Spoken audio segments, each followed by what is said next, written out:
வணக்கம். இப்போது நம்ம ஷைன் ஹோண்டா ஷைன் ஏற்கனவே நான் வந்து என்ன சவுண்டு வருது, என்ன ப்ராப்ளம் அப்படின்ட்டு ஏற்கனவே நான் வீடியோவில் அனுப்பிச்சிட்டேன். என் கஸ்டமருக்கும் அனுப்பிச்சிட்டேன், உங்களுக்கும் அனுப்பிச்சிருக்கேன். இப்போது கிராங்க் ஷாஃப்ட்டு கீர் பாக்ஸ் இதை நான் அசம்பிளி பண்ணுறத எப்படின்றத உங்களுக்கு தெளிவாக நான் சொல்கிறேன். முதல்ல கீர் பாக்ஸை நான் அசம்பிளி பண்ணுறேன். அதுக்கப்புறம் இந்த கிராங்க் ஷாஃப்ட் அசம்பிளி பண்ணுறேன். அந்த கிராங்க் ஷாஃப்ட் அசம்பிளி பண்ணுற இடத்துல பார்த்தீங்கன்னா 4 போல்ட்டு லென்த்து போல்ட்டு வரும். அதில் மீதி 3 போல்ட்டு ஷார்ட் போல்ட். அதில் ஒரு பட்டி வருது. கிராங்க் ஷாஃப்ட்டை செட் பண்ணுறோம். அந்த சைடு அந்த பட்டியை அந்த கிளாம்பை போட்டு கொக்கி மாதிரி இருக்கும். அப்படி இழுத்து அந்த 3 போல்ட்டை டைட் பண்ணிடணும். டைட் பண்ணிங்கன்னா அந்த கிராங்க் ஷாஃப்ட்டு அப்படியே நின்றுடும். இந்த பெரிய லென்த்து போல்ட்டு வருது பார்த்தீங்களா, அது நம்ம இன்ஜின் கேஸ் மாட்டும் போது தான் அந்த போல்ட்டு டைட் பண்ணுற மாதிரி வரும். இதில் நிறைய பேர் ஒரு தப்பு என்ன பண்ணிடுறாங்கன்னா, எல்லா போல்ட்டும் அவுத்துடுறாங்க. இந்த ஆயில் கரையில் அந்த 3 போல்ட்டு கிராங்க் ஷாஃப்ட் அந்த பேரிங்கை பிடிச்சிருக்கிறது தெரியாது. சுத்தியால் லபகம் தட்டிடுறாங்க. உள்ளேருந்து கேஸ் அப்படியே புட்டுக்கணும் தனியாக வந்துடும்.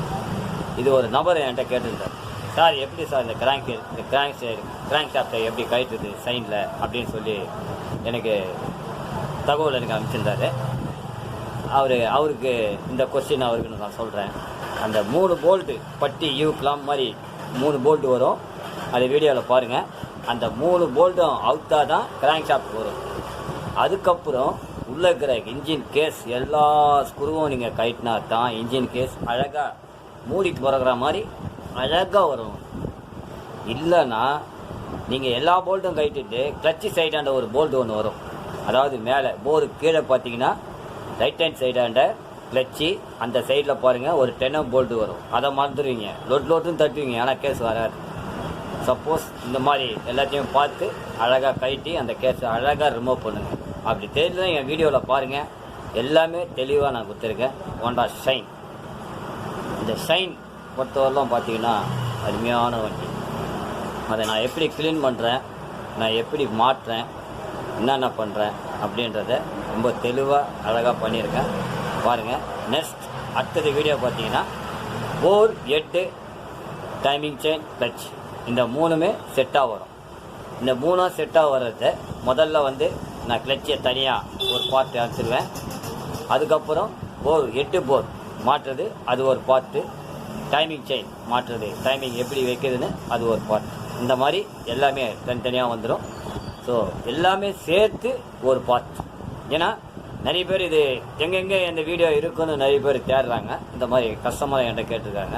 அதனால் ஒரே வீடியோவாக தனியாக ஒரு வீடியோ வரும். ஸோ இந்த மாதிரி பார்ட்டாக தனியாக என்னுடைய வீடியோ வரும்.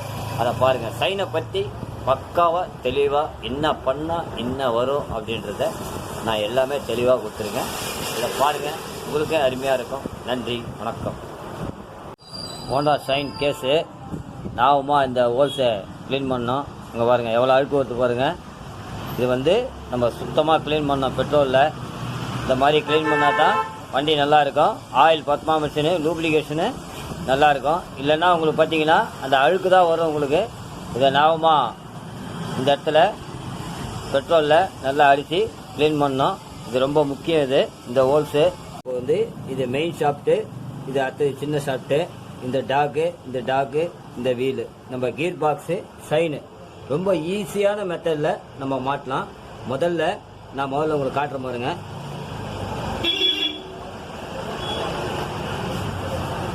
இப்போ இந்த ஸ்பாக்கெட் சைடாண்ட வர சாஃப்ட் இது பார்த்தீங்கன்னா ஃபிக்ஸடாக இருக்கும். இந்த லாக்கு இதுவும் ஃபிக்ஸடாக இருக்கும். இந்த கீர் நல்லா இருக்கு. நான் ஒரு புள்ளி வச்சிருக்கேன்.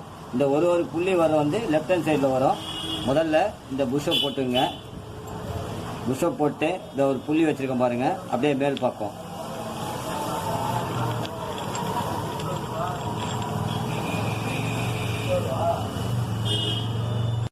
இப்போ இந்த வீலு அழகா உள்ள இந்த மாதிரி நேக்கா பொறுமையாக செட் பண்ணணும். இல்லைன்னா போவாது. இது கொஞ்சம் பொறுமையாக தான் பண்ணணும். இதை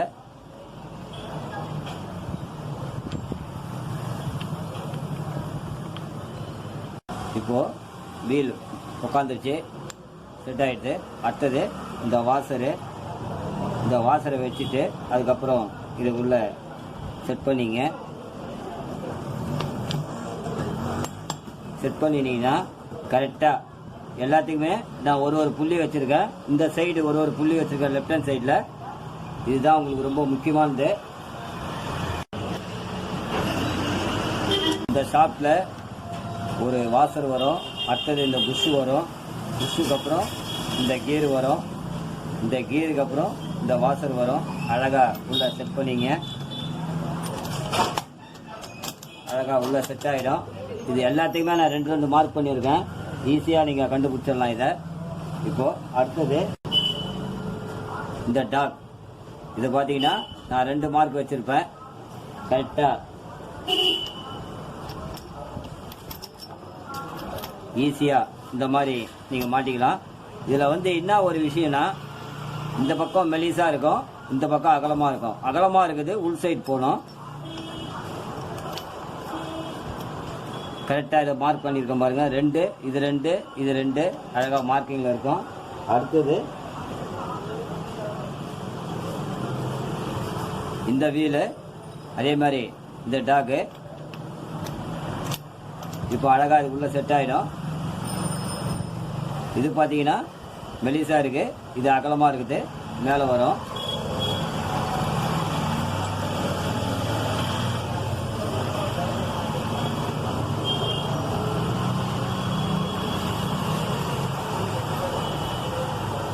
இப்போது லாஸ்ட் வீலு, இது என்ன பண்ணிங்கன்னா இந்த வாசர் உள்ளே போட்டுருங்க. அதுக்கு அடுத்தது இந்த புஷ்ஷை போட்டு இதை வந்து இப்படி மாட்டக்கூடாது, இந்த பள்ளம் வந்து உள்பக்கம் போகணும். அதனால தான் இந்த மார்க் பண்ணியிருக்கேன். இது போட்டிங்கன்னா வீல் மட்டமாகிடும். அதுக்கப்புறம் இந்த வாசரு ஞாபகமாக இந்த வாசர் இது இந்த மாதிரி போட்டுக்கணும். இதுதான் ஒரு முக்கியமான ஒரு விஷயம். அப்புறம் இதான் செலக்டரு. நான் செலக்டர் உங்களுக்கு காட்டுறேன் பாருங்கள். கரெக்டாக இந்த ரெட்டு பச்சை ஒயிட் மார்க்கு. இப்போது நம்ம அழகாக இந்த பக்கம்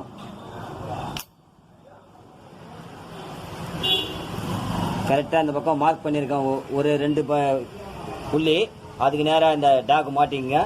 அடுத்தது இதுக்கு நேராக இந்த டாக் மாட்டிக்கணும். ஒரு புள்ளி வச்சுருக்கேன், அதே மாதிரி இங்கே வச்சுருக்கேன், கரெக்டாக இருக்கும். ஸோ அடுத்தது இது பார்த்தீங்கன்னா இந்த மார்க் பார்த்தீங்கன்னா நம்ம மேல் பக்கம் தான் வரணும்.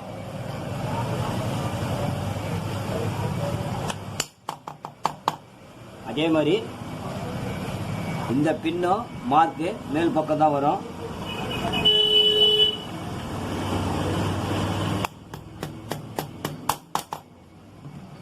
இப்போ கியர் பாக்ஸ் அசம்பிளி ஆயிடுச்சு.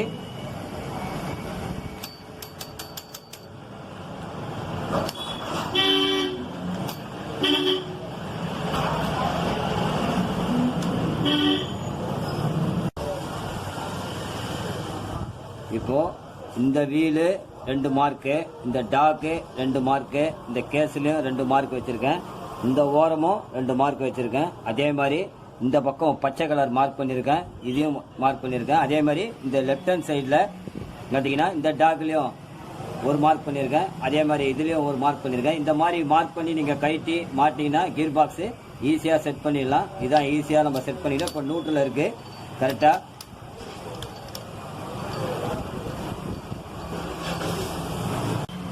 இப்போது நம்ம கிராங்க் ஷாஃப்டில் ஆயில் தான் செக் பண்ணோம். அதை எப்படின்றதை நான் செக் பண்ணி காட்டுறேன். இந்த மாதிரி ஒரு இன்ஜெக்ஷனில் ஆயிலை ஊற்றிக்கிட்டிங்கன்னா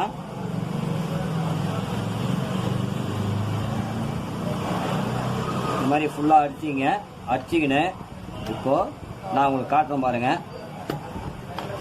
கிராங்க் ஷாஃப்டில் நம்ம ஆயில் தான் செக் பண்ணோம். ஏன்னா நம்ம ரெடி பண்ணுறோம், எவ்வளோ காசு கொடுத்து பண்ணுறோம். ஏன்னா புது கிராங்க் வாங்கி போட்டால் விட ஆயில் தான் பண்ணணும். இதை வந்து பாருங்கள் ஆயிலு இதுதான் இந்த மாதிரி ஆயில் வருதான்னு நம்ம செக் பண்ணோம். ஏன்னா நம்ம பாடி கிராங்க் ஷாஃப்ட்டை எடுத்து மாட்டிட்டோம்னா ஆயில் உள்ளே வராது. இதுதான் ஒரு முக்கியமாக பார்க்கக்கூடியது. இப்போது இந்த கிராங்க் ஷாஃப்ட்டு இதை வந்து மேக்னெட் சைடு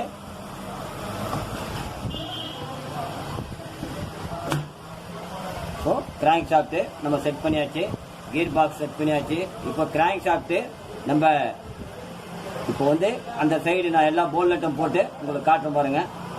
இப்போது இது வந்து ஏன் இதுக்கு இந்த மாதிரி கொடுத்துருக்கான்னா, இந்த மாதிரி கொக்கி மாதிரி உள்ளே மாட்டிக்கின்னு நம்ம இதை அழகாக போல் நட்டை உள்ளே போட்டு டைட் பண்ணிக்கணும்.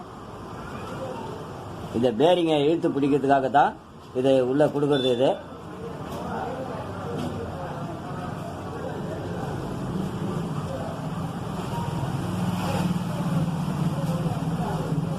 இந்த மாதிரி அழகாக செட் பண்ணிக்கணும்.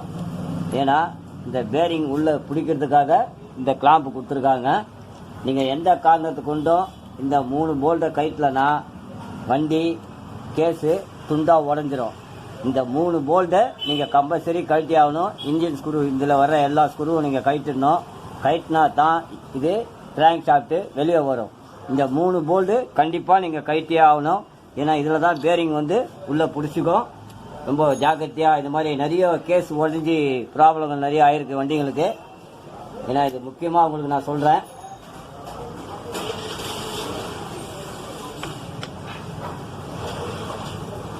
இப்போது இந்த போல்டு இதை கழட்டினா தான் கிராங்க் ஷாஃப்ட்டு வெளியே வரும். நீங்கள் இதை வரலாம் கழட்டிட்டு இதில் இருக்கிற கேஸ் ஸ்க்ரூவை கழட்டிட்டு நீங்கள் கிராங்க் ஷாஃப்ட் தட்டினீங்கன்னா கிராங்க் ஷாஃப்ட் வராது. அப்படி நீங்கள் மீறியும் தட்டினீங்கன்னா கிராங்க் ஷாஃப்ட்டு கேஸோட விட்டுக்கிட்டு அண்ணாண்ட வந்துடும். இந்த பேரிங்கை இழுத்து பிடிக்கிறதுக்காக தான் இந்த 3 கிளாம்பு கம்பல்சரி கொடுத்துருக்காங்க. ரொம்ப ஜாகிரதையாக இந்த 3 போல்ட்டை ஞாபகமாக கழட்டி ஆகணும். 1 2 3 இந்த பட்டி கொடுத்துக்கிறான் பாருங்க.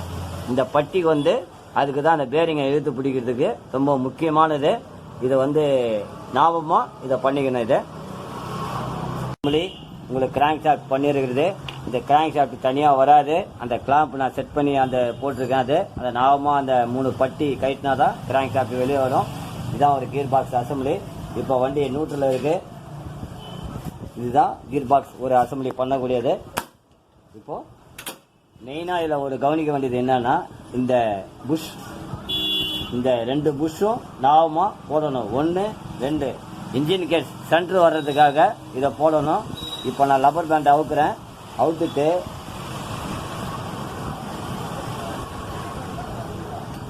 பார்த்தீங்கன்னா இதில் வாசர் ஞாபகமாக இருக்கும், மறந்துடாதீங்க. இதுதான் ஒரு முக்கியமான ஒரு விஷயம். இதுதான் இது. இப்போது வண்டி நியூட்ரலில் இருக்குது. நான் கீழே ஷாஃப்ட்டை கையில் பிடிச்சிட்டு இருக்கேன். ஸோ வண்டி நியூட்ரலில் இருக்குது. இதுதான் சைன் gear box assembly and crank shaft பண்ணக்கூடிய ஒரு முக்கியமான ஒரு விஷயம். இதுதான் இது. கியர் பாக்ஸ் போன்ற சைன் அருமையாக உங்களுக்கு நல்ல ஒரு விளக்கமாக அழகாக தெரியறதுக்காக நல்லா உங்களுக்கு பண்ணியிருக்கேன். எக்காரத்தை கொண்டு அந்த கிராங்க் ஷாஃப்ட்டு அந்த 3 பட்டியை கழட்டினா தான் உங்களுக்கு கிராங்க் ஷாஃப்ட்டு வெளியே வரும். இல்லைன்னா வராது. இது மெயினாக நீங்கள் இன்ஜின் ஸ்க்ரூ எல்லாத்தையும் கழட்டிருக்கீங்க. அந்த பட்டி எதுக்கோ வருதுன்னு நினச்சிங்க. நீங்கள் சுற்றில அந்த பக்கத்துலேருந்து நீங்கள் இந்த மாதிரி வச்சு தட்டும் போது என்ன ஆகுன்னா, உங்களுக்கு இப்போது இந்த மாதிரி சுற்றியால் தட்டுறீங்க. இந்த கிளாம்பை கழட்டாமல் 3 கிளாம்பை கழட்டாமல் நீங்கள் கிராங்க் ஷாஃப்ட் வராது. ஒரு நபர் எனக்கு யூடியூப் மூலிமா கேட்டார், இதை நீங்கள் எக்ஸ்பிளைன் பண்ணுங்க, என் கேஸ் உடஞ்சி போச்சு, எதனால் உடஞ்சிது எனக்கு தெரியல அப்படின்னு சொன்னார். இதுதான் கிராங்க் ஷாஃப்ட் ஹோண்டா ஷைன். இதே மாதிரி தான் யூனிகானுக்கும் இதே மாதிரி 3 பட்டி வரும். யூனிகானுக்கும் சேம் இதே மாதிரி. அது சிஸ்டம் வேறு, இது சிஸ்டம் வேறு. ஆனால் கிராங்க் ஷாஃப்ட் பொறுத்தவரைக்கும் பார்த்தீங்கன்னா அந்த பட்டி கரெக்டானது. இதுதான் ஒரு முக்கியமான ஒரு இன்ஜின் அசம்பிளி பண்ணக்கூடிய ஒரு gear box and crank shaft. இப்போது நான் பேஸ்ட்டை போட்டு கேஸை மாட்ட போகிறேன். மெயினாக இந்த 2 புஷ்ஷு ரொம்ப முக்கியமாக நீங்கள் போடணும். போடாமல் விட்டுட்டீங்கன்னா இன்ஜின் அப்படி கிராஷ் ஆகிடும் கேஸு. அப்போது கியர் பாக்ஸ்லாம் சரியாக சீட்டிங் ஆகாது, கீர் சரியாக விழாது. இந்த ப்ராப்ளம் நிறைய இருக்குது. இதுதான் ஒரு முக்கியமான விஷயம். இந்த கிராங்க் ஷாஃப்ட்டில் இந்த புஷ் பேரிங்குடைய காலர் இந்த காலரை இது உள்ள அப்படி போட்டுடணும். இப்போது இந்த மாதிரி அழகாக இந்த பேரிங்கை இதில் ஷீட் பண்ணிக்கணும். ஷீட் பண்ணிவிட்டு இதில் இந்த காலரு அழகாக இது ஸ்டெப்பு கீழே வரணும். இப்போ தான் பேரிங் உள்ள கேஸ் உள்ளே உக்காரும். இப்போது பேஸ்ட்டை போட்டு கம்ப்ளீட்டாக லாக் பண்ண வேண்டியது தான் இதோடைய முடிஞ்சது வேலை. ஆமாம், இந்த 2 பட்டி வரும். இந்த பேரிங்கு வெளியே வராமல் இருக்கிறதுக்கு இந்த மேல் கேஸில் வரும். ஆமாம், இது இந்த நெட்டை போட்டு இதை லாக் டென்னம் போல்ட்டை போட்டு லாக் பண்ணிக்கணும். இந்த 2 போல்ட்டு போடணும். இதுக்கு ஒரு போல்ட்டு வரும். இது 2 போல்ட்டை போட்டு நாம லாக் பண்ணிடணும். இதை மறந்துடக்கூடாது. ஏன்னா இது ரொம்ப முக்கியமானது. இல்லைன்னா கீர் பாக்ஸ் வேலை செய்யாது. இப்போது இந்த போல்ட்டை லாக் பண்ணியாச்சு. இவ்வளோ தான் இதில் வேலை. இந்த பேரிங்கும் இதில் அடிச்சிக்கினீங்கன்னா ஈஸியாக கேஸை மாட்டிக்கலாம். இதுதான் ஒரு முக்கியமான விஷயம். இதில் வந்து எல்லாமே கம்பெனி பேரிங் எல்லாமே நீங்கள் போட்டிங்கன்னா வண்டி நல்லாயிருக்கும். இது ரொம்ப முக்கியமானது. ஏன்னா உள்ள ஒரு வாட்டி நம்ம வேலை செய்கிறோம் வண்டியை. அதனால் ரொம்ப அழகான முறையில் இதை பண்ணணும். இப்போது எல்லாமே பேஸ்ட்டு போட்டாச்சு. இப்போ கேஸ் மாட்ட வேண்டியது தான். இப்போது இந்த இன்ஜின் கேஸில் வந்து உங்களுக்கு எங்கெங்கே இன்ஜின் செட் பண்ணுறதுக்கு போல்ட்டு 10M போல்ட்டு வருதுன்றதை நான் சொல்கிறேன். முதல்ல கிளச்சி சைடாண்ட இந்த கிளச்சி சைடாண்ட இங்கே ஒரு போல்ட்டு வரும். அதே மாதிரி இந்த பட்டி கிராங்க் ஷாஃப்ட் கயிட்டும் போது இந்த பட்டியை 3 பட்டியை கயிட்டினா தான் கிராங்க் ஷாஃப்ட் ரிமூவ் ஆகும். அதுக்கப்புறம் இந்த போல்ட்டு இது உள்ள எங்கெங்கே போல்ட்டு வருதுன்றதை நான் சொல்கிறேன். இங்கே ஒரு லென்த்து போல்ட்டு, இதில் லென்த்து போல்ட்டு வரும். இங்கே ஒரு லென்த்து போல்ட்டு வரும். இங்கே ஒரு லென்த்து போல்ட்டு வரும். இங்கே ஒரு லென்த்து போல்ட்டு வரும். இதுக்குள்ளே வரக்கூடிய போல்ட்டு இவ்வளோ தான்.